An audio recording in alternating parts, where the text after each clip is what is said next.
Eigendur fasteignafélagsins S10 vilja reisa 100 leiguíbúðir í Vatnsmýrinni og segja skilyrði fyrir byggingunum uppfyllt.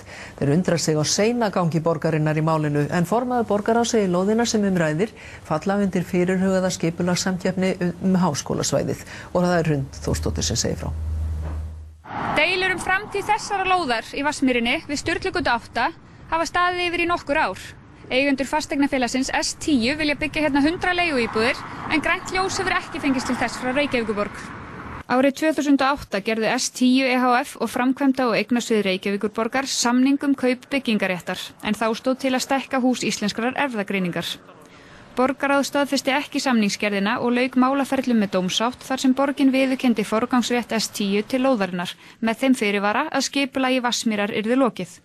Nú á lóðinni hverfismiðstöð gatnamálastjóra en Jóhann Halldórsson, framkvæmdastjóri S10, segir að til standi að færa hana og að skipulag Vatnsmýrina liggi fyrir.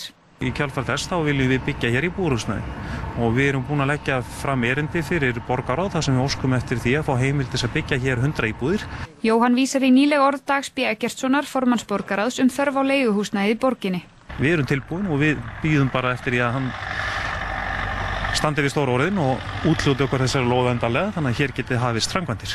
Dagur segir skipulagskeppni fyrir háskólasvæðið fyrirhugaða og að umrædd lóð muni falla þar undir. Þannig á meðan það liggur ekki fyrir sem nákvæmlega hvernig skipulagið hefur borgin ekki viljað ráðstafa lóðinni og skipulagssamkeppnin á að fjalla það hvernig við nýtum þetta lykilsvæði í borginni best.